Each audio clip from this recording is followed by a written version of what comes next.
Bonjour et bienvenue à votre podcast Éducation Famille. Cette semaine, je reçois deux invités qui ne vous laisseront pas indifférents.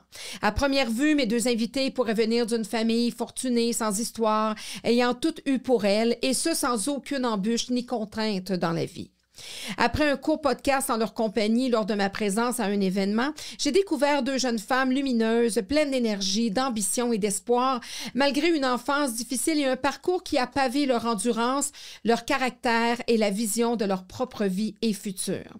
Maintenant aussi entrepreneurs, elles sont infirmières et esthéticiennes de formation. D'ailleurs, c'est en connaissant leur histoire que vous constaterez que le nom de leur entreprise, Love-toi, prend tout son sens. N'ajustez pas vos appareils, vous ne voyez surtout pas double. Je vous invite tout simplement à rencontrer deux jumelles inséparables, battantes et inspirantes. Bienvenue à Sarah et Amélie Bouchard. Afin de partager, discuter, apprendre, rencontrer, s'informer et comprendre ensemble sur tous les sujets concernant l'éducation et la famille, bienvenue ici à votre podcast Éducation Famille. Bonjour les filles. Bonjour! Wow, merci pour la belle introduction. On se connaît un petit peu parce que oui. on a fait un podcast ensemble lors d'un événement, là, justement, d'entrepreneurs et tout ça. Puis, justement, on a parlé un petit peu, on le voit sur les réseaux sociaux, puis vous avez comme parlé de votre entreprise, mais aussi de votre vécu, puis vous avez été super généreuse et ouverte par rapport à ça. Puis moi, ça m'a beaucoup touchée parce que je me suis dit, hey, ces filles-là, ils partent de loin. Puis, à première vue...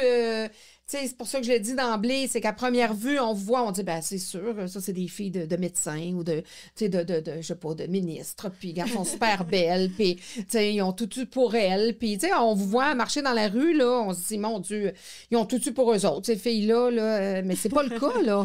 Non, pas du tout, même, c'est drôle que tu dises ça, parce que quand on était à l'école plus jeune, les gens, ils pensaient souvent ça, ils disaient, au début, on voulait pas trop vous aborder, on pensait que vous étiez un peu snob, ou que, genre, vous venez d'une famille parfaite, mais en fait, c'est tout le contraire. C'est tout l'inverse. C'est tout l'inverse, comme on dit des fois, les apparences sont trompeuses. Ouais, Exactement. Puis ça, on en a parlé un petit peu, mais parlez-moi justement de votre enfance. Vous avez grandi où? Vous êtes juste deux dans votre famille? En tout cas, vous allez voir. Oui. Moi, j'en connais un petit bout, là.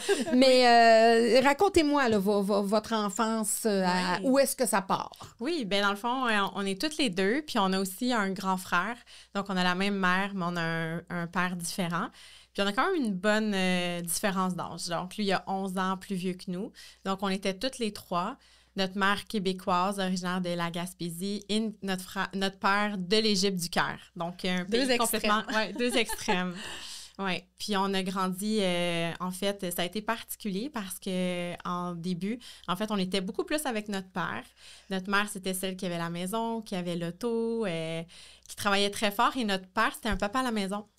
C'était très avant-gardiste, surtout aussi, de la culture égyptienne, c'est d'habitude le contraire. Donc, nos parents étaient un petit peu avant-gardistes dans cette approche-là. Et aussi, culturellement parlant, pour les Égyptiens, en tout cas à l'époque, c'était plutôt très rare qu'on voyait ça. Fait qu'il y avait des rôles un peu inverses, finalement. Ouais. Donc, c'était notre père qui était toujours avec nous. Jusqu'à l'âge de 5 ans. Oui, on n'a pas été à la garderie. C'était jusqu'à l'âge de 5 ans, il était à la maison. Et on était évidemment beaucoup plus proche de notre père, vu qu'on passait nos journées complètes avec lui. C'était votre figure d'attachement à ce moment-là. Ah, totalement, oui, totalement. Puis on était contente quand notre mère revenait, mais on la voyait très peu. Souvent, elle faisait de l'overtime. Donc, c'était vraiment avec notre père que... C'est une professionnelle, votre mère? Là? On n'est pas obligé de savoir ce qu'elle faisait, non. mais je veux dire... Elle travaillait, en fait, à l'époque, c'était moins important l'éducation, fait que c'était plus ton secondaire 5. OK. Puis elle a commencé déjà à travailler très jeune. Donc, pendant presque 40 ans, elle a travaillé au même emploi. Donc, elle était technicienne en laboratoire, un petit peu comme en... Mais c'est quand même un emploi stable, avec une... Tu sais, je veux dire, ça a été 40 ans. Donc... Ça a été un bon travail quand même pour elle. C'était stable, puis elle vient d'une grande famille, tu sais, de la Gaspésie, il était 16 enfants. Fait qu'on y en a beaucoup de tantes, beaucoup d'oncles. C'est vraiment une très, très grande famille. Mais en fait, à l'âge de 5 ans, Dans le fond, nous, on a vécu notre premier abandon. C'était de notre père. En fait, il nous avait dit « Ah, je pars travailler ». Et nous, souvent, on aimait ça se coller là, près de lui. Fait qu'on disait « Ah, papa, tu t'en vas où? » Ça, c'était le matin.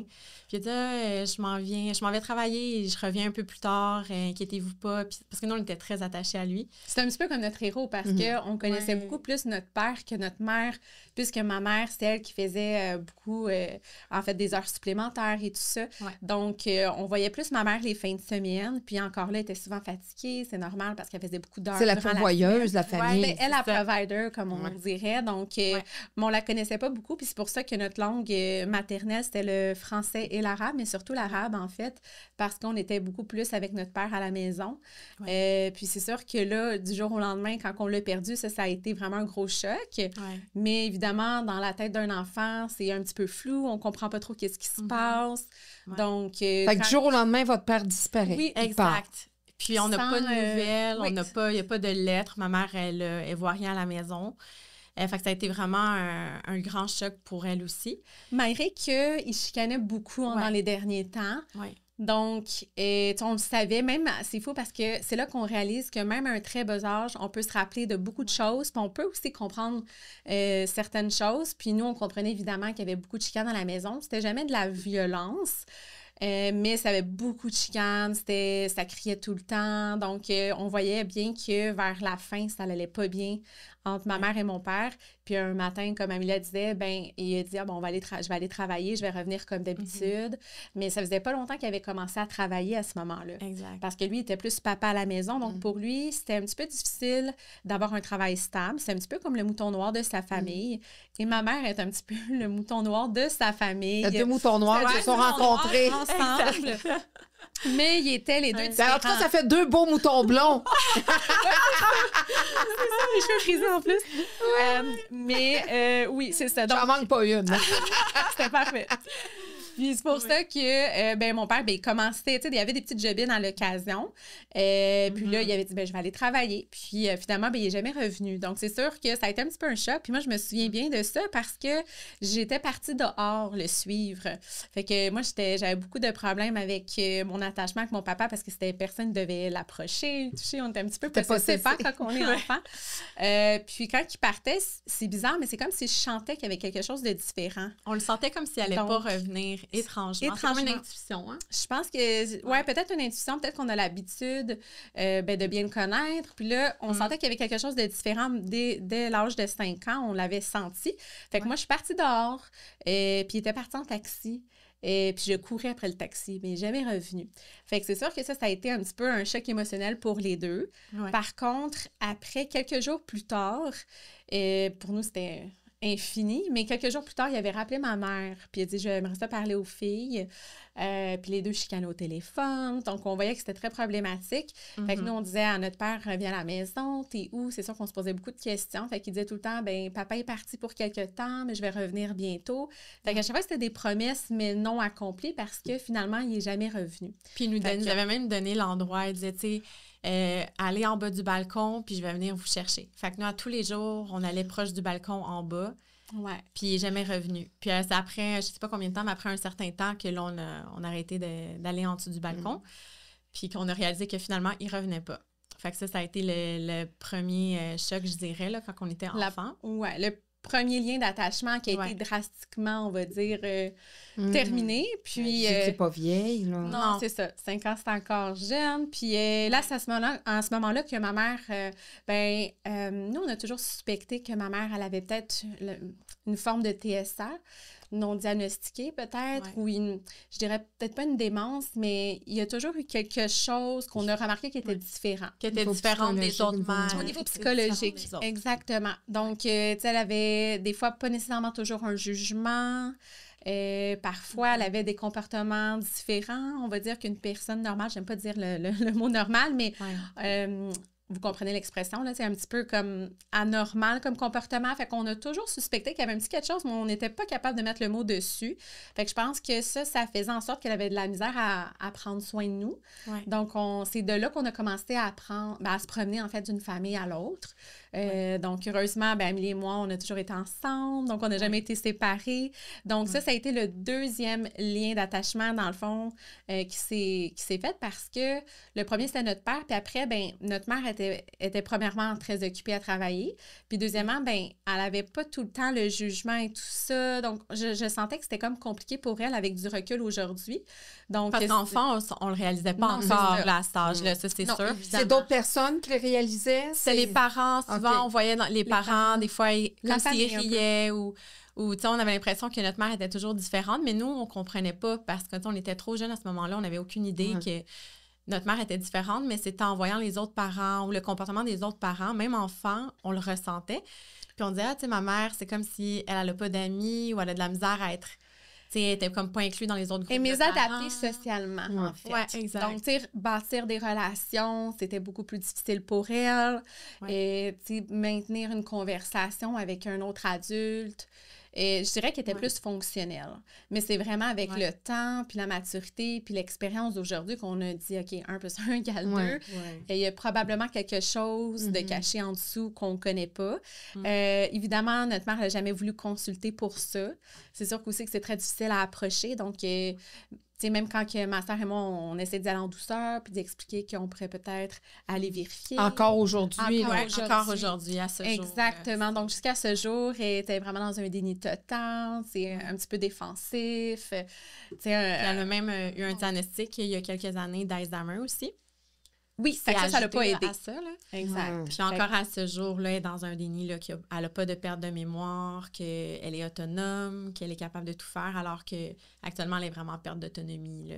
Elle a commencé l'Alzheimer vers 55 ans. Ce qui est quand même jeune. C'est ça qui a fait qu'elle a perdu son travail. Ouais. Donc, elle a commencé à être de moins en moins fonctionnelle au travail. Ouais. Mais on le voyait que même au travail, souvent, il y avait des conflits. Mais quand on est jeune, on ne comprend pas trop ça. Je ne dis pas que c'était peut-être nécessairement à cause de ça, mais je pense que ça l'a peut-être joué parce que quand on est un petit peu mésadapté socialement, des fois, bâtir des relations avec des collègues de travail ou autres, ça peut être des fois un petit peu plus compliqué. Donc, c'est pour ça qu'Amélie et moi, on s'est promenés beaucoup d'une famille à une autre. Il y a eu des familles super aimantes qu'on a vraiment appréciées. Y a-t-il eu comme un signalement ou c'est... non, ça s'est fait. C'est à l'intérieur de la famille. C'est ma mère qui a pris cette initiative-là. D'aller voir la DPJ. C'était trop pour elle. Non, c'était en fait, elle, comment qu'elle a fait, c'est que c'est vraiment spécial, quand elle voyait des annonces de gardiennes, c'est pour ça qu'on se promenait d'une gardienne à l'autre, mais c'était pas une gardienne pour une journée, c'était vraiment... Toute la semaine. Toute la semaine. On passait là du lundi au vendredi. Fait que c'était la gardienne qui nous amenait à l'école. Fait qu'elle se trouvait des gardiennes à temps plein pour des semaines complètes. Elle prenait des numéros sur les babilleurs, là, puis elle essayait de négocier, de regarder avec les gardiennes pour qu'ils nous gardent la semaine, puis à l'occasion, elle venait nous chercher les... Puis elle les payait. Puis elle les payait. Mais il n'y avait pas de filtration, tu sais. Donc, tu sais, je pense que c'est ça aussi, la négligence. C'est que, tu sais, ma mère, je pense aussi qu'elle avait peut-être certaines capacités limitées. C'était la personne qui était disponible, gars, fille, monsieur, madame. Vous auriez pu tomber sur des tout croches, pas à peu près. On en a tombé sur des tout croches, mais on en a connu des meilleurs aussi. Mais c'est ça aussi qui a fait qu'on a eu une expérience un peu difficile parce que c'est pas toutes les familles qui sont nécessairement aimantes ou bienveillantes envers les enfants. Tu sais, nous, par exemple, il y avait une gardienne, ça je m'en rappellerai toujours, et elle nous laissait dans notre urine toute la nuit, là, on pouvait passer, là, et on pouvait pleurer, on avait faim, elle nous laissait comme ça dans le sous-sol, il n'y avait pas aucune intervention. Tu sais, ça nous a marqué encore. Elle nous disait à l'avance, si vous faites pipi, c'est votre problème, fait que vous allez rester dans vos urines, puis moi je ne change pas avant demain. C'est ça, parce qu'on avait de la misère à être propre au début, donc elle nous faisait c'est normal avec le choc post-traumatique là, de la perte du papa là, qui s'éclipse comme ça. Fait que, puis aussi, cette gardienne-là, je m'en rappelle, c'était quand même quelque chose. Sa fille, elle avait une super de belle chambre, toute en princesse, plein de jouets. Nous, c'était comme quelque chose qu'on connaissait pas beaucoup. Fait qu'on voulait aller jouer dans sa chambre, puis on voulait, prendre des jouets, puis tout ça, s'amuser. On était très jeunes. Puis elle, c'était interdiction. On n'avait pas le droit de rentrer ou de prendre les jouets de sa fille. Tu sais, elle mettait vraiment comme une limitation. de ses vous êtes enfants. pas mes filles. Moi, je suis votre gardienne. Là. Il n'y avait pas le même traitement. Fait que le traitement n'est pas le même. Là. Donc, puis c'est sûr que si tu restes à long terme, des mois chez cette personne-là, tu fais un peu partie de la famille, mais sans faire partie de la famille. Donc, tu n'es pas tellement bien accueillie non plus. Mais en même temps, ben c'est sûr que ma mère, elle mettait ses payes là-dedans. Donc, elle les payait. Donc, tu sais, il y en a qui prennent ça comme source de revenus sans connaître nécessairement les enfants ou, je dirais, quasiment aimer les enfants parce que je trouve que de donner des traitements aussi négligents des enfants ou de ne pas donner le même traitement, que ce soit ton enfant ou pas. Non, puis c'est même pas, je veux dire, légal. Tu peux pas, en tout cas, tu peux demander à quelqu'un de la famille de prendre, d'être le tuteur légal de ton enfant, mais ça veut dire, elle s'était magasinée par elle-même des familles d'accueil, là. Oui, dans le fond, c'est elle qui a pris l'initiative du processus parce qu'elle s'est dit, tu sais, moi, pour subvenir à mes 3 enfants, j'ai pas le choix, il faut que je travaille. Puis elle me disait que dans ce temps-là, en tout cas, elle n'avait pas de subvention, puis elle n'a jamais eu de... Tu sais, la pension du père aussi, là. Fait qu'elle n'avait pas ça. Elle n'avait pas de pension alimentaire. Donc, avec toutes ces raisons-là, elle s'est dit, ben là, je vais travailler encore plus fort. Elle, c'est comme ça, sa stratégie, là. Puis, je vais les faire garder la semaine. Puis elle sentait peut-être pas qu'elle avait toutes les capacités parentales pour s'occuper de vous. Fait qu'elle s'est dit, bon, ben elle est mère à 2 enfants. Ça leur a bien allé, ou à peu près. Je pense qu'en fait, elle s'en rend même pas compte. Non. Parce qu'encore aujourd'hui, elle s'en rend pas compte qu'elle est différente. Elle se rend pas compte de beaucoup de choses, en fait. Donc, je pense que ça, c'est jamais arrivé à son esprit même. Parce que pour elle, même des fois, quand on revient sur certaines choses du passé, pour elle, tout est normal. Tout est normal, tout est normalisé. Ouais. Donc, tu sais, de ne pas avoir de table pour manger, c'est normal. Tu sais, le syndrome de Diogène, pour elle, qui est le syndrome d'accumulation excessif, pour elle, c'est totalement normal. Puis elle a encore ce syndrome? Oui. OK. Oui. Puis c'est encore même pire avec l'Alzheimer, parce que là, vu que ça l'a commencé... Elle oublie qu'elle a... Oui, là, je cherche encore plus. C'est drôle, mais c'est pas drôle. C'est tout un cocktail, comme on dit, là, donc ça devient plus compliqué. Ouais. Donc, puis tu sais, des fois, dernièrement, justement, on va la visiter quand même souvent, mais des fois, on essaie de prendre des pauses parce que pour notre mental, des fois, c'est très difficile. Donc, on était allé la voir, puis on disait, tu sais, maman, tes planchers, là, c'est parce que là, ça commence vraiment à être sale. On va faire un petit nettoyage là-dessus. Puis comme, mais non, voyons donc. Et puis elle a mis son doigt sur le plancher. Elle a dit, regardez comment c'est propre. Son doigt, il était sale. Elle est convaincue c'est comme que sa maison, elle est propre, que c'est normal. Ça doit être un peu, tu sais, c'est pas ma spécialité, mais ça doit être un peu comme une personne qui est anorexique puis qui se voit tout le temps grosse, mais elle se voit pas maigre, là. Ah, je pense que c'est exactement ça. C'est un bon exemple. Honnêtement, là, je pense que c'est vraiment parce qu'elle, elle a aucun problème, là. Elle, sa maison, elle est en ordre, elle est propre. Elle n'a aucun comportement qui est mésadapté. Fait que c'est ça qui est assez incroyable parce que même nous, souvent, quand on était jeunes, on la confrontait. Comme, gars, maman, nos amis ont des chambres, nos amis ils mangent sur une table, ils ont des divans. Nous, on n'a jamais eu de salon avec une télévision et tout ça. Puis, nous, c'est en allant chez nos amis qu'on a compris très, très jeune que notre environnement n'était pas normal. Exact. Ça avait l'air de quoi chez vous? Écoute, juste pour se rendre à la salle de bain, il faut que tu fasses attention pour ne pas tomber. Il y a des livres, il y a toutes sortes d'objets, là, tout mélangés. Tu vois pas le plancher, comme. Tu vois juste des petits morceaux de plancher, mais à peine. Ouais. Tu verrais ça, tu serais sur le choc, je pense. Nous, on n'avait même pas de plancher dans la cuisine, il n'y avait pas d'armoire, c'était juste comme des tablettes? Oui, si on veut, là, des tablettes. Puis, tu sais, la table, à la cuisine, il y avait 2 places. Fait que c'était chacun notre tour. Ou sinon, il fallait s'organiser. Donc, tu sais, puis ma mère, pour elle, c'était normal. Puis, tu sais, on lui disait, surtout à l'adolescence, on disait, tu sais, maman, là, OK, ça va pas, là. Tu sais, il faudrait commencer à faire du ménage. Tu sais, avec l'adolescence, en adolescence, ben, t'es déjà plus mature. Tu te rends compte de beaucoup plus de choses. Puis, ma mère, juste mettre, en fait, quand je mettais un circulaire, là, dans le bac à recyclage, c'était la crise, là. Parce qu'elle était attachée à ces objets, là. C'est donc comme si on y volait, là. Les bouteilles d'eau vides, là, moi, là, j'étais comme, OK, je peux plus, là, maman, là, je peux pas étudier dans un environnement comme ça. Donc, je me disais, Gamie, on arrive avec une gang d'amis, on arrive avec des gangs d'amis, ça, c'était spécial. Pendant qu'elle dormait. Pendant qu'elle dormait ou qu'elle travaillait, là, on venait 5-6 personnes, puis on prenait plein de sacs à poubelle, on mettait tout là-dedans, puis on sortait ça. Puis elle s'en rendait pas compte parce qu'il y avait tellement de stock que tu peux même pas t'en rendre compte, tu sais. Puis moi, je me rappelle à 16 ans, quand la première fois on a notre permis de conduire, ben elle dormait en cachette, je prenais son auto. Elle n'avait pas connaissance de rien. Tu remplissais le champ. Je remplissais l'auto. On apportait ça à Saint-Vincent-de-Paul, là, à 2 rues de là, pour des dons, là. On a fait ça, des voyages comme ça, en une soirée là, ou une nuit, pendant qu'elle dormait, on pouvait faire 5-6 voyages. Puis à un moment donné, on se dit, OK, là, c'est correct. Puis elle remplissait ça, elle avait d'autres places. Il y avait tellement de stock qu'elle s'en rendait pas compte. Elle s'en est jamais rendue compte à ce jour. Là. Exactement. Mais à un moment donné, elle se doutait que quelque chose, parce que des fois, elle cherchait certains objets, puis là, ils n'étaient plus là. Ouais. Donc là, moi et Amie, on patinait, là. Parce qu'on savait qu'il fallait marcher sur les je pense que je l'ai vu entre la pile numéro 3. C'est ça. Exactement. Ah, c'est quelque chose. Ouais. Mais t'as levé là-dedans. Puis là, il y a l'accumulation. Oui, je le dis aussi, puis elle était une grande fumeuse. Fait que l'accumulation, puis tout le smog de cigarettes. Ça restait dedans, là. Ah non, on était comme... intoxiqués, là. Moi, je me rappelle, là, surtout à l'adolescence, et je me réveillais souvent le matin très irritée, puis c'était pas ma crise d'adolescence, mais j'étais irritée parce que je me faisais réveiller par la fumée de cigarette. Puis ça me réveillait tout le temps. Puis notre frère qui a vécu une grande partie avec nous à la maison, bien, c'est un grand fumeur aussi. Mm-hmm. Donc là, ça faisait vraiment des smogs de cigarettes. Donc le matin, c'était comme si j'avais l'impression que je m'étouffais. Tu sais, je me réveillais par l'odeur, puis je me réveillais, puis j'avais l'impression de m'étouffer tellement qu'il y avait fumée de cigarette. Tout le linge, puis toutes les affaires qu'elle accumule. Ça nous a pris du temps. C'est nos amis qui nous ont fait... Ben, en fait, c'est nos amis qui nous ont dit « Hey, les filles...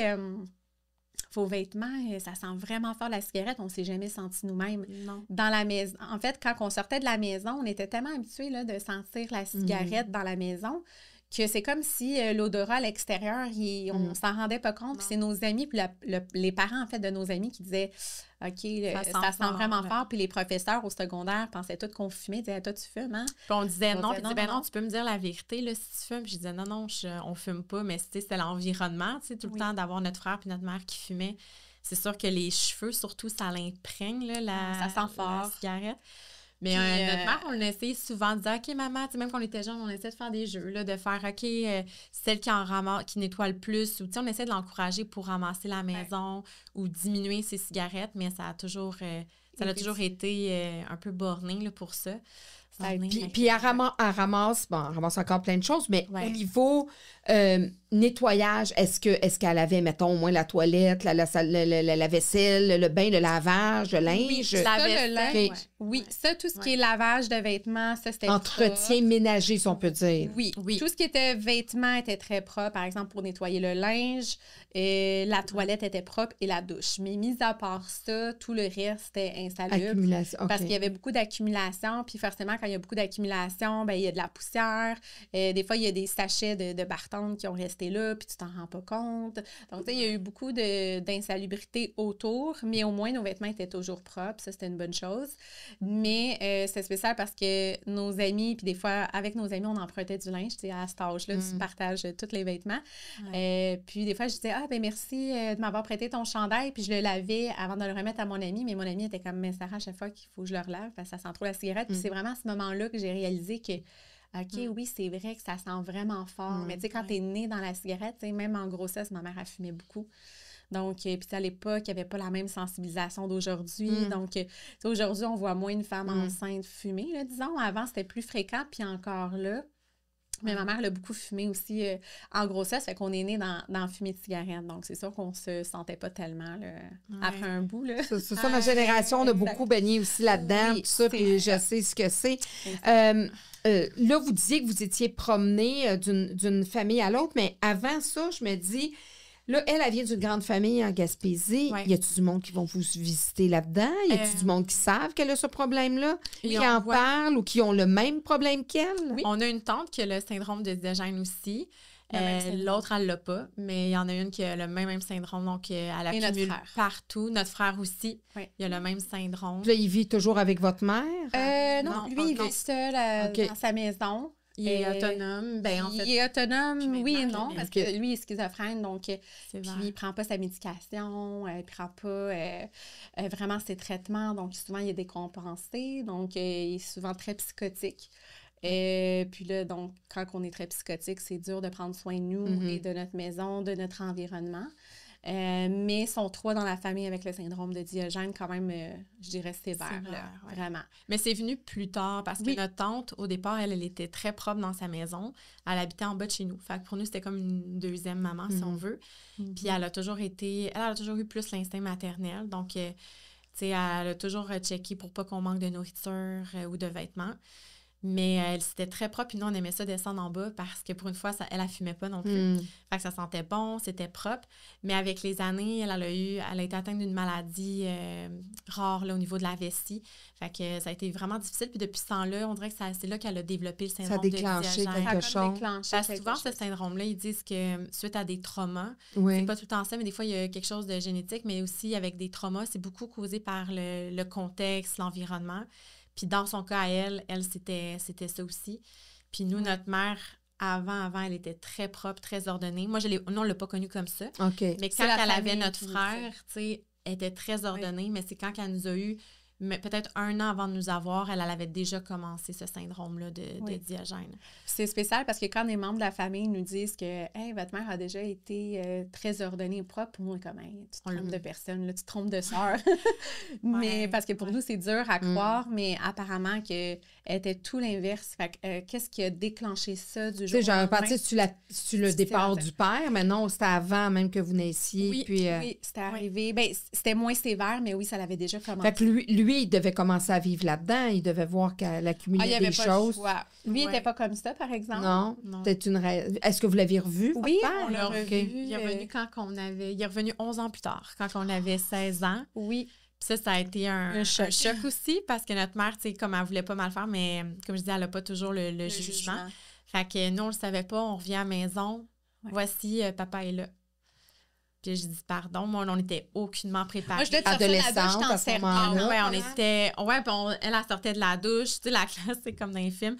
En petite serviette, puis là, je vois un monsieur dans la cuisine, je sais pas c'est qui. On se demande c'est qui. Ben, votre père est là. Et comme si rien n'était, là, on va souper tout le monde ensemble. Là, fait qu'elle, c'est comme s'il avait jamais disparu, puis du jour au lendemain, il est revenu, puis il peut rester... Elle nous disait qu'il pouvait rester vivre à la maison, comme si, là, il y avait... Rien s'était passé. Donc, c'est ça, le manque, comme on disait tantôt, le manque de jugement. Puis, mais c'est arrivé souvent des événements comme ça. Puis quand on a vu notre père, c'est sûr que c'était comme un choc parce qu'on était comme, c'est-tu notre père? Il nous disait quelque chose, son visage, mais on n'était pas sûr. Mais elle nous avait dit, votre père est là. Puis on va souper ensemble tout le monde ce soir. Puis j'ai dit, wow. Fait que moi, tout de suite, j'étais plus capable de dire un mot. J'étais un petit peu en choc. Tu sais pas trop comment réagir, quoi dire non plus. C'était un peu délicat. Ouais. Donc, moi, tout de suite, je suis allée m'embarrer dans ma chambre pour respirer. Puis on n'est pas ressorti de la chambre. Non, ça a pris quelques heures, en fait, avant de ressortir parce qu'on était ben trop malaisés aussi. Tu sais, on savait pas trop comment réagir. Parce qu'on essayait de sortir de la chambre, mais... C'était comme plus fort que nous, on n'était pas capable. Vous étiez en train de vous protéger. Oui, c'est ça. Puis on ne savait pas comment réagir. En fait, c'était comme s'il y avait un mélange de plein d'émotions. De la colère, de la en même temps de la joie de voir à quoi il ressemble. Lui, essayais-tu de vous faire ouvrir la porte? Essayais de parler? Il respectait vraiment ça. Il était très doux. Puis quand on est ressorti quelques heures plus tard, moi, je souhaitais qu'il soit parti parce que j'étais très malaisée. Mais finalement, il est resté à la maison. Puis je pense que c'est lui qui a fait le choc, en fait. Je pense qu'il tremblait. Ah ouais, moi, j'avais peur qu'il fasse une crise cardiaque. Là. Il était vraiment... très émotif. Très émotif. Ouais. Il était devenu blanc. Il est basané, en fait, mais il était quasiment devenu blanc quand il nous a vus. Je pense qu'il a comme vu, on était enfants, puis on est des jeunes femmes. Tu sais, on avait déjà développé à cet âge-là. Fait que, tu sais, ça fait quand même un clash entre enfants. Ah, puis il y a le remords du père aussi. Le remords. La culpabilité. S'il y avait une belle relation avec vous, puis ça avait un bon lien, c'est sûr que lui... Il était beaucoup dans la culpabilité, évidemment. Ouais, énormément. Il était beaucoup dans la tristesse, dans la culpabilité. Je pense que c'est peut-être là qu'il a plus qui l'a fait réagir. Mais c'est lui qui avait pris la décision de revenir, en fait, du jour au lendemain, parce que pendant toutes ces années-là, on n'avait aucune nouvelle. On ne savait pas, est-ce qu'il est en Égypte? Est-ce qu'il est décédé? On n'avait aucune nouvelle. Vous avez-tu dit pourquoi il est parti? Puis est-ce que... Non, jamais. Puis c'est spécial parce qu'en fait, il nous avait dit, quand vous allez être prête, venez me voir parce que j'aimerais ça qu'on s'en parle. Puis il a dit, si vous voulez me donner des coups, crier, pleurer, vous avez le droit. Puis je veux que vous... dans le fond, il nous disait, je veux que que je sois confrontée, dans le fond. Parce qu'il voyait qu'on se fermait beaucoup. On était beaucoup dans l'évitement. Beaucoup dans l'évitement. Fait qu'il disait, non, je veux, tu as le droit de crier, tu as le droit de pleurer, tu as le droit d'être fâché. Fait que, ça, j'ai trouvé que c'était vraiment comme une belle approche là, de sa part. Puis il était très respectueux. Mais nous, c'est comme si ça sortait pas. On était bloqués, là. Bloqués. À ce jour, vous ne savez pas encore pourquoi il est parti. Bien, on a vécu 4 ans avec. OK. Parce que ma mère, elle nous a dit du jour au lendemain, il va vivre avec nous. Bon, ça a été un choc. On était beaucoup beaucoup plus dans la frustration, dans la colère au début, contre mon père, mais contre beaucoup ma mère aussi. C'est surtout notre mère. Parce qu'on trouvait que notre mère, c'était pas une bonne approche, c'était vraiment forcé. Oui, puis on était elle a pas respecté comme le temps aussi, tu sais, ça nous a vraiment fait comme un choc. Tu sais, au moins juste de dire, tu sais, j'aimerais ça vous faire rencontrer votre père, telle date, on a organisé ça. Mais là, on avait comme pas eu de préparation. Là, donc, ça, on s'est senti vraiment comme brimés un peu. Donc, la première année a été vraiment difficile parce que, premièrement, maintenant, on vivait avec un père, mais pour nous, c'était pas notre père. Tu sais, c'était vraiment spécial comme relation. Puis après la première année, ben là, on a commencé forcément par plus se parler. On se croisait, évidemment, on n'avait pas le choix. Lui, il adore la cuisine comme la majorité des Égyptiens, puis il cuisine vraiment bien. Donc, lui, sa façon, je dirais, un peu de parler avec nous, de se faire pardonner un peu, c'était de tout nous faire les plats pas possibles. Donc, ça, c'était le fun parce que ma mère, elle ne savait pas cuisiner. Fait que c'est la première fois qu'on goûtait à des repas maison. Un semblant de vie un peu famille, un peu normale. Exactement. On n'avait jamais vu ça parce que nous, c'était toujours des pizzas pochettes ou des croquettes. Du congelé. Ou du craft dinner. Ou des plats congelés. Fait qu'on a tous mangé ça, mais des plats maison, on n'avait jamais goûté à ça, à part des fois chez nos amis, mais sinon, on n'avait jamais mangé. Les bonnes gardiennes, il y en avait qui cuisinaient bien, mais tu sais, c'était pas à la maison qu'on mangeait bien. Mais on manquait jamais de bouffe, par exemple. Non, ça, par exemple, on n'a jamais manqué de ça, mais c'était toujours vraiment du gros fast-food. Donc, je sentais que notre père, il essayait de toujours nous cuisiner. Tu sais, des fois, nous, on est très sorteuses, très fêteuses, un petit peu trop. Si on retient ça de notre mère, par exemple, on aime beaucoup danser, on aime la fête, on est vraiment des grandes épicuriennes. Donc, ben déjà, à cet âge-là, on commençait à sortir. Même si on n'avait pas l'âge, on sortait quand même. À 15 ans, on commençait déjà à faire les boîtes. Vous faisiez pas carté. On s'organisait. Déjà, à 15 ans, on commençait à sortir, mais nous, c'était juste la danse. Nous, c'était vraiment juste pour danser. Ça nous intéressait, la danse. On aimait donc ça. Puis, ça rendait notre père vraiment anxieux, par exemple, mais il n'y avait pas un mot à dire. Puis, on lui avait dit assez rapidement. On était comme, tu sais, tu viens d'arriver. Tu reviens dans nos vies, là, mais commence pas à jouer au père. Ça, c'était spécial pour nous parce que nous, notre mère, on pouvait partir 1 semaine, 2 semaines sans lui donner de nouvelles. Ça ne dérangeait pas, c'était quoi qu'on revenait comme on voulait. Mais c'est ça, le jugement, il n'était pas là. On partait avec même des fois des gangs d'amis, gars, jamais à le poser des questions. Vous auriez pu être violée, assassinée. Puis on a fait des affaires là, c'était bon. On a été protégés parce que nous, il n'y avait pas de règles. Fait que durant notre adolescence, il y a une partie de notre adolescence que notre mère, c'était notre meilleure amie, là. Mais on se faisait elle se faisait un piercing avec nous, on sortait, puis à 3 h du matin, maman vient me chercher. Souvent, on s'organisait pour trouver des livres nous-mêmes, ce qui n'était pas très intelligent. Fait qu'on était vraiment protégés. Mais là, de voir notre père qui arrive, puis que lui, il nous dit... avec la mentalité culture égyptienne. Puis tu rentres à telle heure, puis là, quand on se maquillait, ben, ça le rendait encore plus anxieux, puis on se mettait en robe, on était toujours décente, mais pour lui, c'était comme, c'est dangereux, puis là, on lui a dit quand même rapidement que, hey, tu sais, je comprends que t'es notre père biologique, mais t'as jamais été là, donc moi, j'ai jamais vécu avec ce règlement-là, puis c'est pas aujourd'hui que ça va commencer. Bon, on est un petit peu aussi à la rébellion de 16 ans, là. Oui, puis avec ce que vous aviez vécu, à un moment donné, regardez, vous étiez un peu élevé tout seul. C'était vraiment ça, exactement. Puis tu sais, c'est drôle parce que souvent, les gens ils disent vos parents devaient tellement être présents pour vous. Puis on était comme, ben non, on a comme appris. Vous êtes élevé, comme on dit à Québec, vous êtes élevé tout seul, là, pas mal. Exactement. À part de quelques familles. Oui, c'est ça, exactement. Ou, tu sais, des fois, on était souvent avec des amis ou des fois, on allait dans leur famille. Donc, on a été vraiment plus, comme je dirais, élevés sur le terrain. Puis, on faisait tout l'inverse. Fait que tout ce qu'on voyait qu'on n'aimait pas, nous, c'est comme ça un peu que je trouve on a grandi, c'est qu'on se disait, OK, ça, on avait beaucoup de gens dans notre famille dans la consommation, plein de choses comme ça, puis on se disait, ah non, ça, faut pas aller là, ça, faut pas faire ça. Vous aviez vu les problématiques liées avec ça. Puis même, je dirais, des fois, on était jeunes, mais les cartes de crédit, l'OD, on a toujours eu une très bonne gestion financière parce que jeunes, on a vu des fois de la famille ou ma mère, avec comme 6 cartes de crédit. Fait que très jeune, on s'est dit, oh non, nous, on fait attention à comment on gère ça. Fait que c'est fou parce qu'on aurait pu mal virer, mais au final, ça nous a appris très jeune, ça nous a donné quoi ne pas faire. Exact. On a beaucoup appris, plus par l'inverse, quoi ne pas faire. Moi, je veux pas être comme ça, fait que je ferai pas ça. C'est sûr que quand on était jeune, on n'était pas inspirés. Par notre environnement, mais on savait qu'est-ce qu'il fallait pas faire. Parce qu'on disait, non, moi, je veux pas être comme ça, je veux pas faire ça. Donc, ça nous a montré très jeune à prendre des meilleures décisions, je dirais, parce qu'on voyait un peu le parcours des autres, puis on disait, ça n'a pas fonctionné pour cette personne-là, ça n'a pas été une bonne décision. je ferai pas ça. On va apprendre de On va ça. On n'attendra apprendre pas de de ça. se mettre le nez dans le caca pour s'apercevoir que ça sent pas bon quand l'autre est allé se mettre le nez, puis on voit qu'elle trouve que ça sent pas bon. Fait qu'on Exactement. c'est ça, on va s'inspirer du vécu un peu des autres. Ah ouais, on a observé les comportements autour, puis on dit, OK, non, ça, on fera pas ça. Fait que ça vous tentait pas d'être encore plus dans les problèmes que vous étiez. Non, c'est ça, exactement. Mais avec notre père, pour venir au papa, on a eu des belles années après. Ouais. Donc, on l'a jamais confronté. Lui, il attendait que ce soit nous qui reviennent à lui, en fait, pour qu'on en discute et tout ça, mais nous, on n'a jamais été capables. Donc, on n'a jamais été vers lui pour lui poser des questions. Ça le blessait beaucoup qu'on n'était pas capable de dire le mot papa. On l'appelait toujours Saïd. Ouais. Mais lui, ça le blessait beaucoup, mais en même temps, il fallait qu'il comprenne. Mais il était très compréhensif. Puis ça, on a senti, par exemple, que il nous a toujours donné beaucoup de respect, puis tu voyais qu'il était très blessé, il vivait beaucoup de culpabilité.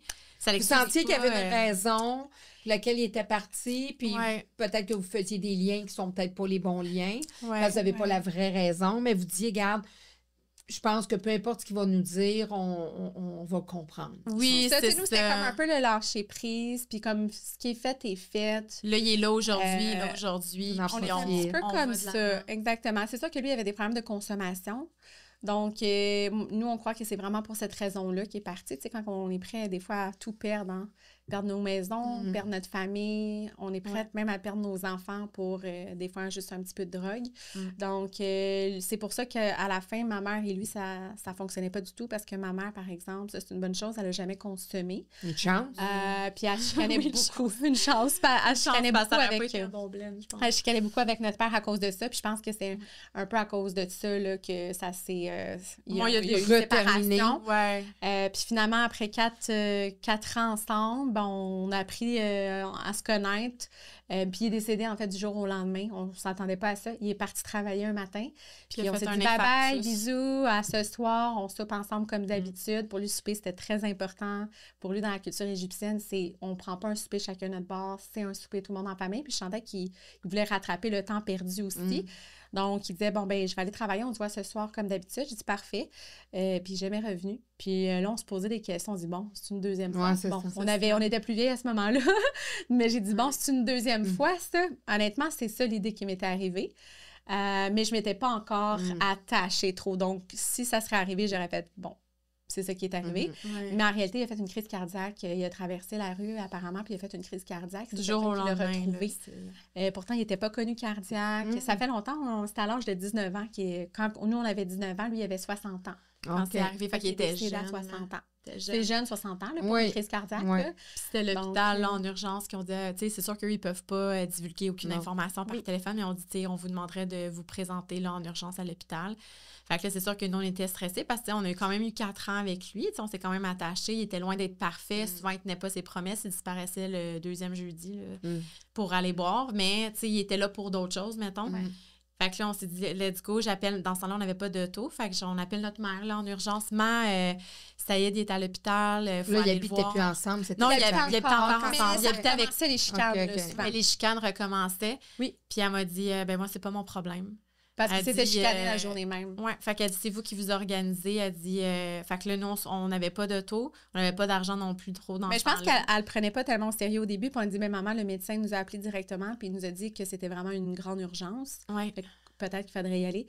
Elle a dit, non, moi, je veux rien savoir. Fait que, tu sais, c'est ça le manque de jugement, encore une fois, de plus. C'est ça, le manque de jugement. Donc, fait qu'on a pris le métro, on s'est rendu. On n'avait pas d'argent pour un taxi. Fait qu'on est allé en métro, puis on dit, malheureusement, ça va prendre le temps qu'il faut. On n'avait juste pas d'argent pour payer le taxi. Vous avez quel âge? J'avais 19 ans à ce moment-là. On avait 19 ans. On venait d'avoir 19 ans. Puis on n'avait pas vraiment de sous. Tout de suite, quand on a vu le visage du médecin, on le savait. Là, il dit, il nous a mis dans une salle. Puis il était comme choqué un petit peu de nous voir. Il pensait tout voir seul, quelqu'un. sans adulte, accompagnateur. Exact. Fait que là, il nous annonce son décès. Fait que c'est sûr, ça a été difficile. Puis là, quand on le dit à notre mère, elle était restée froide, là, vraiment stoïque. Puis la première chose qu'elle a dit, moi, c'est... Moi, je paierais pas une scène. Moi, je paierais pas une scène pour le funérail. Organisez-vous. T'sais, aucune émotion. Il n'y avait pas... J'ai dit, maman, t'as tellement vécu longtemps avec lui parce qu'ils ont été très longtemps ensemble avant de nous avoir. Je pense qu'ils avaient été comme 12 ans ensemble. En tout cas, je ne me rappelle pas combien d'années exactement. Plus un autre 4 ans. Plus c'est quand même le père de ses enfants. Puis non. Elle, c'était hors de question. Là, elle l'a sorti. Non, elle dit, moi, je ne mettrai pas une sienne. Elle avait peur de devoir débourser pour lui, pour les funérailles. Fait que heureusement, on a une bonne cousine à nous qui nous a, qui nous a pris en charge, mais qui a tout pris en charge les funérailles de notre père. Qui a payé toutes les funérailles là, à Z. Elle a été super généreuse du côté de mon père. Ouais. Notre cousine égyptienne qui vit justement à Montréal est tellement gentille. On s'entend très bien heureusement avec elle. Heureusement qu'elle était là. Une chance qu'elle était là parce qu'on aurait été vraiment seuls là-dedans. Puis, c'était quelque chose. Donc, tu sais, ça nous a montré une fois de plus que ma mère, il y avait clairement quelque chose qui ne marchait pas dans son jugement. Mais on s'est toujours douté qu'il y avait un certain narcissisme aussi chez ma mère.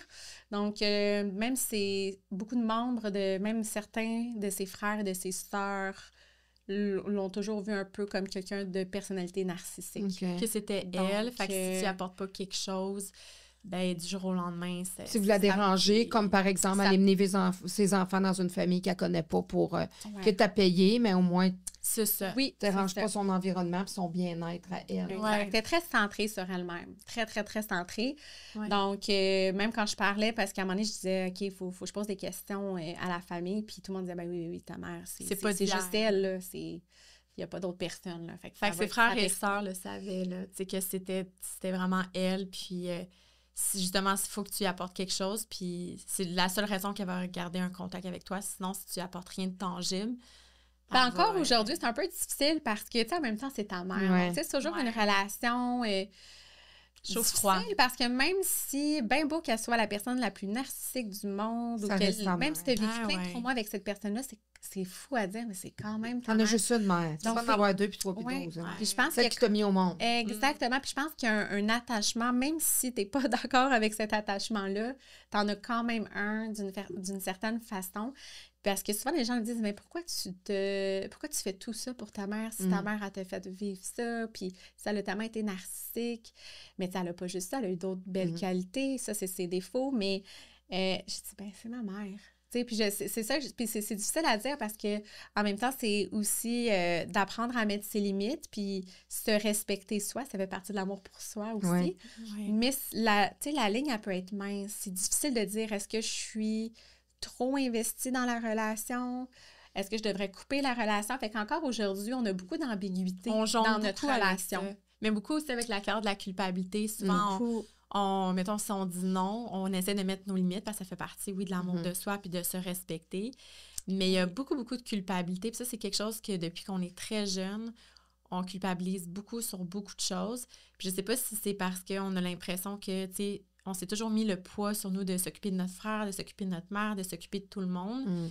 Mais c'est très dur de déconstruire ça. Puis là, c'est quelque chose qu'on travaille là, actuellement. C'est un chemin continu, comme on dit. Ouais, il n'y a rien de parfait. Est-ce que c'est elle qui va plus souvent vers vous, qu'elle vous attire justement pour son bien-être? Veux-tu venir me chercher ci? Veux-tu venir me ça? Ou c'est plus vous qui allez vers elle? C'est plus nous. OK, fait que ce détachement-là, encore. Oui, elle va appeler si elle a besoin d'une épicerie. Là. Elle va jamais t'appeler pour dire dernièrement, elle nous a appelé, on s'est dit, pourquoi elle nous appelle, c'est spécial. Ça faisait 2 mois qu'on... Puis à Noël, elle nous a même pas appelé en passant. Là, non. Oui, elle est très détachée. Puis il y a 2-3 mois, on n'avait pas une nouvelle. Là, elle nous a appelé, puis j'ai dit, bon, peut-être qu'elle commence à... Ça commence à réaliser certaines choses, peut-être avec l'âge, tu sais, avec un petit peu de sagesse, tout ça. Puis elle dit, ouais, là, les filles faisaient tout, là, c'est parce que là, moi, ça fait 1 mois là, que j'ai quasiment plus rien à manger, puis j'étais comme... C'est comme si... Il n'y a pas de bonjour, là, il n'y a pas de... Fait que t'es là pour me servir. Puis des fois, on se... Puis elle nous responsabilise, c'est comme, mais là, ça fait longtemps là, que vous n'avez pas fait mon épicerie. Fait que là, c'est, tout d'un coup, c'est quoi, on est censé faire l'épicerie, on est censé... Vous devez payer en plus, j'imagine? Non, elle paye. Parce qu'elle a son fonds de pension et tout ça, mais... reste que c'est beaucoup centré sur elle. Oui, c'est vous elle n'a jamais pris soin de vous. Non. Vraiment, comme une mère devrait prendre soin, mais là, vous... On doit s'occuper d'elle. Mais nous, on doit s'occuper d'elle. Puis j'étais choquée dernièrement parce que justement, je disais, ben maman, pourquoi tu m'appelles juste pour ça? On te doit rien. Puis elle dit, ben là, oui, là, vous êtes mes filles, là. Tous les enfants s'occupent de leurs parents, là. Puis j'allais dire quelque chose que je me suis retenue, mais j'allais dire, ouais, mais toi, tu t'es-tu vraiment tant occupée de nous? Mais je me suis retenue parce que, bon, tu sais, quand t'es émotif, tu veux pas que ça sorte tout croche. Ouais. Mais, tu sais, fait que c'est beaucoup amour, haine. Tu sais, c'est un petit mélange de tout ça. Fait que c'est pas toujours clair, notre relation avec notre mère. Puis des fois, on essaie de se détacher puis de dire, tu sais, peut-être que la relation est trop toxique. Puis c'est vrai que peut-être on donne toujours, mais on n'a pas rien en retour. Donc, il n'y a jamais de retour d'ascenseur. Fait que là, on est en train de jongler là-dedans. C'est pas toujours clair. De trouver, si vous... Oui. Tu sais, c'est vous, à quelque part, ben naturellement, je pense que ça serait important. Est-ce que vous avez été consulté pour ça? Avez-vous rencontré des psychologues pour ça? Jamais. Un cheminement? Ben, jamais, mais c'est la première année, en fait, récemment, là, que notre frère a décompensé avec sa schizophrénie. Puis notre mère, elle a décompensé avec sa maladie. Fait que là, c'est la première fois que l'on rencontre, c'est pas des psychologues, mais c'est un bel organisme. Sociaux, okay. Ouais, ça s'appelle La Lueur du Fort, qui est un bel organisme là, pour aider les proches aidants des gens qui sont atteints de santé mentale. Fait que là, c'est la première fois qu'on les rencontre pour qu'on puisse recevoir des outils puis de voir comment qu'on peut jongler, parce que souvent, on se retrouve tout le temps dans un petit cul-de-sac parce qu'on veut les aider, mais on s'épuise. Puis, c'est ça la ligne, comme je disais tantôt, elle est mince, parce que oui, c'est ta famille, oui, tu les aimes, mais en même temps, des fois, il y a certains membres de la famille qui peuvent être très toxiques, puis comment essayer de briser ce lien d'attachement si c'est trop toxique. Mais moi, j'avais déjà été, par exemple, une fois consulter une psychothérapeute qui est excellente, puis c'était la première fois de ma vie que j'allais voir quelqu'un, en fait. Puis elle, ce qu'elle m'expliquait, c'est que c'est pas parce que c'est ta mère que tu dois tout accepter. C'est pas parce que c'est ta mère que tu dois tolérer quelqu'un qui est autodestructeur envers elle-même, puis par la suite qui peut être destructrice pour les autres, tu sais. Parce que moi, la psychothérapeute a trouvé que mon lien d'attachement était trop fort envers ma mère. Il faut que je fasse ci pour ma maman, il faut que je protège ma maman, il faut que je dise oui à ma maman. Chose que tu n'as pas vécue quand tu étais... Exact. Puis j'avais jamais eu ça de ma mère, mais moi, c'était comme si, ben non, c'est ma maman. C'est comme si nous, on était ultra maternelle. Exact. C'est comme elle n'a pas été maternelle, mais c'est comme si son on la rôle. pouvait. Vous êtes attribué son rôle. Ouais. Inconsciemment. Puis c'est ça que la psychothérapeute, elle a apporté comme quand on a cheminé ensemble, parce qu'elle me disait, oui, mais là, t'es trop investi. Oui, c'est ta mère, mais là, il faut aussi que tu apprennes à mettre tes limites, à mettre aussi des boundaries, parce qu'à un moment donné, c'est toi, c'est ta santé mentale qui va être affectée. Donc, parce que la relation mère-fille était devenue beaucoup trop toxique, justement, à cause de ça. Donc, on essaie de cheminer encore là-dedans aujourd'hui. Ouais. Puis cet organisme-là, qui doit être super très bien, mais c'est sûr que c'est en lien pour vous aider, vous, à comprendre ces gens-là, pour vous aider, vous. Oui. Fait que ça doit plus tourner autour d'eux, les gens malades, qu'autour de vous, de comment vous aidez-vous. Est-ce que ça vous donne au moins des pistes pour vous, protégez-vous? Oui, c'est vraiment pour les deux, puis c'est ça qui est intéressant. Ils donnent des outils pour aider à mieux comprendre les membres qui sont atteints de santé mentale, mais aussi pour nous, pour être capable de mieux mettre nos limites. Avoir des outils, plus des outils. Des outils aussi pour nous aider, nous. Fait que c'est ça qui est intéressant, c'est que c'est vraiment les deux, puis c'est vraiment axé sur les proches aidants aussi. Mais tu sais, qu'est-ce qui a aidé? Moi, récemment, j'ai senti que j'ai toujours un petit peu plus de facilité à me détacher de ma mère que Sarah. Moi, Je sais pas pourquoi. Ça tombe comme ça. Même mais mon frère aussi, c'est comme si moi, mon lien d'attachement Sarah, avec les autres, il est plus fort. Peut-être avec ça que mon père, là, j'étais capable, j'approche pas mon papa. Le lien d'attachement, il est peut-être un petit peu plus fort. Mais je l'ai aussi, tu sais, puis il faut tout qu'on travaille là-dessus. Mais des fois, on dirait que je suis capable de comme me détacher puis de me mettre vraiment froide pour essayer de me protéger émotionnellement. Ce qui n'est pas toujours bon, là, parce que dans le sens, des fois, il faut que tu le vives. Mais moi, c'est comme des fois, je vais devenir vraiment... C'est une décision que je mets ça à off, mes émotions. Mais récemment, nous, on a un frère, justement, qui a eu, lui, à l'âge de 18 ans, un grand traumatisme crânien. Donc, un accident d'auto. Fait que ça a été très difficile. Il a été dans le coma pendant longtemps. Puis ça a été un choc, ça, pour ma mère aussi. Puis lui, il a développé les problèmes de santé mentale suite à son accident. Mais bref, ma mère, elle a toujours eu l'idée que les médecins étaient méchants. Elle a toujours eu des idées de persécution, ma mère. Puis elle a transmis ça quand mon frère a développé de la violence, des mauvais comportements, des problèmes de consommation, de santé mentale. Elle l'a jamais poussé à aller consulter parce que pour elle, les médecins ou aller chercher de l'aide, c'est un risque. Tu sais, c'est comme si elle voyait que ça pouvait être un risque. On voit encore que sa santé mentale n'est pas... Tu vois, fait que c'est quelque chose qui est pas nouveau. Ouais. Puis notre frère, justement, avant les fêtes, là, il a décompensé à un point qu'on a dû faire une demande d'ordonnance psychiatrique. Donc, on a dû aller devant le juge pour demander là, d'aller le chercher vu qu'il était devenu dangereux pour lui et pour nous, pour les autres. Puis en tant que, aussi pour la protection de la, tu sais, en tant que citoyen, je trouve que c'est important. Tu sais, souvent, on parle pas beaucoup de la santé mentale, mais même si c'est notre famille, tu sais, nous, on était beaucoup dans la culpabilité parce que je dis, c'est mon frère, je veux pas le faire hospitaliser contre son gré. Mais de comprendre que c'est pour le mieux pour lui, premièrement, mais pour les voisins, pour les autres aussi. Pour parce qu'il ne prend pas sa médication, il peut être dangereux. Puis il n'a jamais pris de médication. C'est ça qui est fou. Il a été laissé à lui-même pendant des années. Puis là, nous, là, il vient de commencer là, une médication. C'est ça. Mais c'est triste parce que ma mère, moi, je sens beaucoup que mon frère a été beaucoup affecté par le manque d'amour de sa mère. Il est beaucoup sur sa mère. Parce qu'elle agit quand même avec son garçon qui était plus vieux comme vous. Elle s'en est pas plus occupée. Très détaché encore aujourd'hui. Il a été hospitalisé dernièrement dans le temps des fêtes en psychiatrie d'urgence parce qu'il était devenu trop dangereux. Puis ma sœur et moi, on a eu beaucoup de menaces de mort. Puis ça a été très, très loin. On est encore dans ce processus-là. Fait que c'est complexe. C'est un petit peu complexe. Donc, on est beaucoup dans la légalité là, ces temps-ci avec toute cette histoire-là. Puis c'est fou parce que je disais, hey, maman, il est hospitalisé, voici le numéro de poste. Je voyais que même si je parlais, tu sais, des fois, je faisais des suivis avec le psychiatre, avec l'équipe et avec mon frère. Puis je le voyais, il posait toujours des questions. Ah, maman est où? Tu sais, c'était toujours moi puis Amé. Sa mère lui demandait de suivre. Fait que nous, on allait porter des vêtements. Ça a toujours été. On allait porter de l'argent. On allait porter même des collations. Là, c'est comme nous, ses mères, là, dans le fond. Là, mais lui, il veut sa maman. Il veut pas ses sœurs. Il veut sa maman. Donc, j'ai dû dire, hey, là, maman, c'est aujourd'hui, s'il te plaît, appelle-le. Il en a besoin. En ce moment, il est hospitalisé, il va vraiment pas bien, puis il te cherche partout. Il veut juste te parler à toi. Puis elle dit, ah là, moi, je garde, là. Il va commencer à me parler pendant des heures. Moi, j'ai assez de mes problèmes. Je suis fatiguée, là.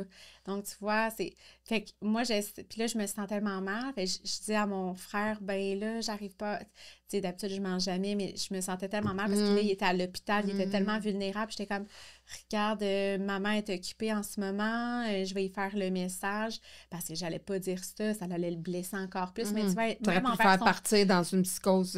Exactement. Fait que même avec son propre garçon, elle est très détachée. Là, c'est comme, j'ai pas de temps à perdre Elle veut pas savoir c'est quel hôpital, elle veut pas aller le visiter non plus, elle veut rien savoir, puis elle veut pas y parler, là. Donc, tu sais, ça pour elle, c'est une perte de temps, là, c'est des problèmes, puis elle a ses problèmes à elle. Puis elle veut pas gérer les problèmes des autres, là. C'est ça. Fait que c'est vraiment la dynamique familiale, je dirais que est vraiment complexe. Ouais. Puis ça, je pense que c'est ce que j'ai trouvé le plus difficile, c'est quand on l'avait au téléphone, puis qu'il voulait parler à ma mère, puis que quand j'ai vu la réaction de notre mère, moi, ça m'a brisé le cœur parce que moi, je suis même pas la mère, puis mon cœur, là, c'est comment qu'il y a, on dirait qu'il y a un manque d'empathie. J'ai dit, c'est ton fils, c'est quand même toi qui l'as mis au monde. C'est quand même hospitalisé, là. Mais elle, moi, ça m'a... Il y a un frisson qui m'a passé. Là. Quand j'ai vu sa réaction, que même pas, on parle même pas de se déplacer à l'hôpital ou de lui apporter des choses, ça, c'est nous qui le fait, mais juste...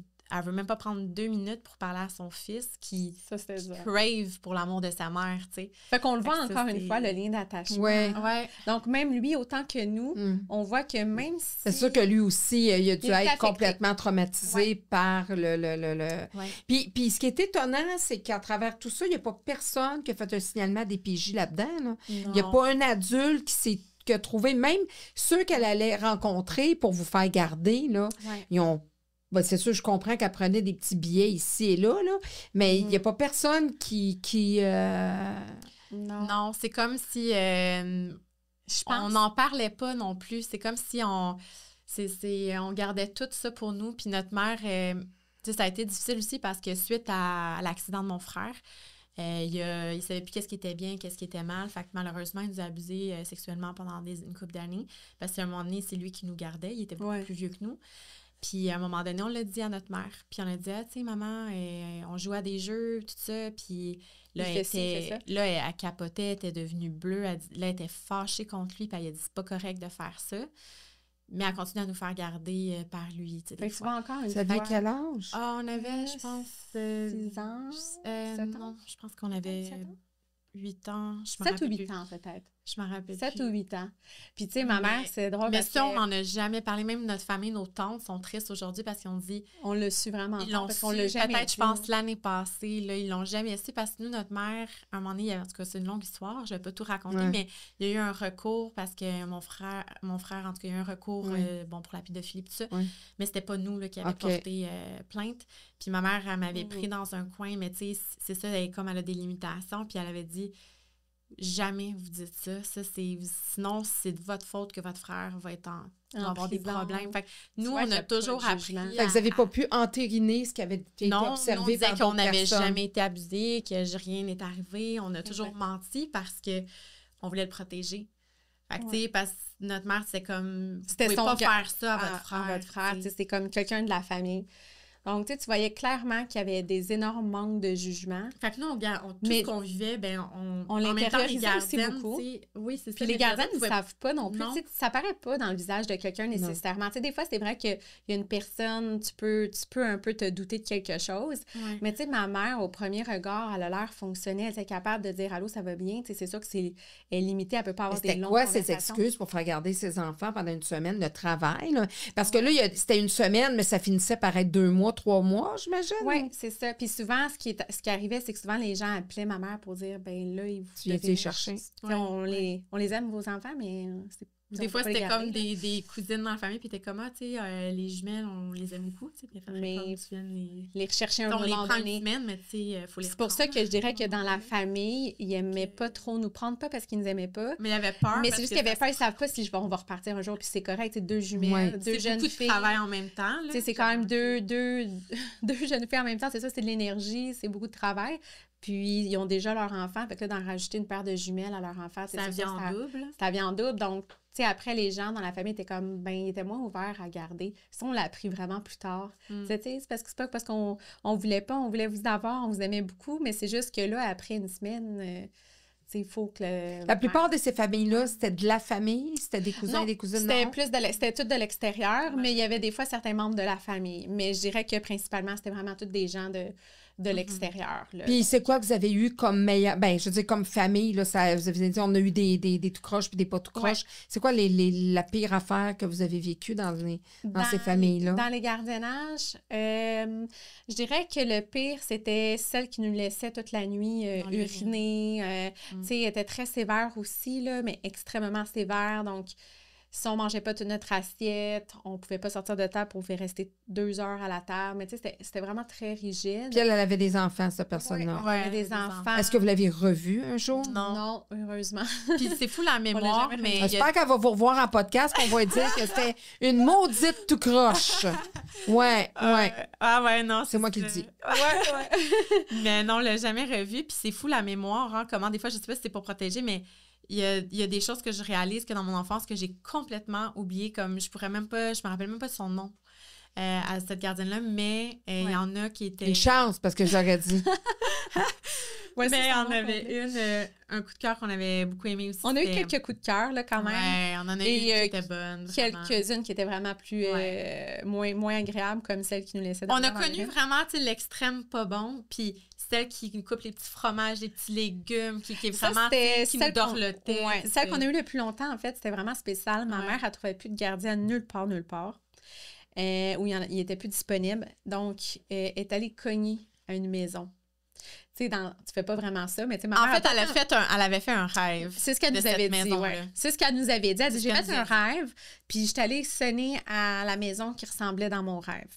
C'est ce qu'elle nous a toujours dit. Elle dit, je sais pas, faut que je sens qu'il faut que j'aille cogner à cette porte-là. C'était vraiment comme une grosse intuition qu'elle avait. C'était une maison brune dans notre quartier, puis elle est allée cogner du jour au lendemain, puis elle dit, là, j'ai vraiment besoin d'aide, il faut que quelqu'un s'occupe de mes enfants pour les garder. Donc, puis c'était une grand-maman, dans le fond, elle avait un certain âge, elle n'était pas jeune, puis elle a tout de suite accepté. Elle avait eu, je pense, 8 enfants, puis elle était retraitée, 8 enfants, puis elle avait été retraitée pendant des années. Puis en même temps, ça l'occupait aussi. Puis, mais elle n'était pas gardienne, là. Elle ne ferait pas des services, mais quand elle a vu ma mère avec nous deux, elle dit c'est parfait, je peux pas dire non. Je peux pas dire non, là. Tu sais, elle dit je peux pas refuser. Elle a senti que tu commandé. Peut-être. Ouais. Ben, je pense qu'elle a senti peut-être aussi la détresse parce que ma mère, écoute, pour sonner chez quelqu'un puis dire hey, peux-tu garder mes enfants, ça fait un peu tu sais, ça arrive pas tous les jours, là. Puis là, on est où, là? Vous êtes dans quelle ville, là? On est à Montréal. Nous, on a toujours été à Montréal toute notre vie. Fait qu'on n'est pas dans un autre pays, dans le rang 312 d'un... c'est une municipalité qu'on connaît pas au Québec, là. On est à Montréal. Puis là, vous avez pas 60 ans, fait que ça s'est passé il y a ça fait pas longtemps. Exact, ouais. Puis là, souvenez-vous du nom de cette dame? Muriel. Muriel à Montréal. Ben, on s'est peut-être décédé aujourd'hui. Oui, elle était décédée. On a gardé contact avec elle. Pendant très longtemps. Même quand elle a arrêté de nous garder, on a resté en contact avec elle. Elle est décédée de vieillesse. Elle était vraiment pas jeune. Mais tu sais, c'était comme une grand-maman, puis elle cuisinait tellement bien. Puis, à un moment donné, elle nous donnait tellement à manger que ma mère, elle disait, tu sais, les filles commencent à prendre un petit peu de poids parce qu'elle adorait cuisiner. Mais, tu sais, avec elle, c'était vraiment génial parce qu'elle était pas trop loin de la maison de notre mère. Elle était juste à côté. Fait que vous aviez un œil de ce qui passait sur votre mère. Exactement. Ouais. Puis, ma mère venait nous chercher les fins de semaine. Fait qu'on passait du lundi au vendredi chez elle. Puis, on allait les fins de semaine. C'est elle qui vous a fait vivre ce qu'une mère peut faire vivre à son enfant au niveau de l'attention, l'amour. Il y en a eu d'autres. Ouais. On a eu un bon Samaritain. Ça a été... On a été très chanceuses malgré tout parce qu'on... c'est sûr que vous avez des bonnes étoiles, les filles. Là. Ça, je vous l'annonce. Je suis pas au courant, là, avec ce que vous avez vécu. Là. Alors, on se retrouve en deuxième partie avec Amélie et Sarah Bouchard.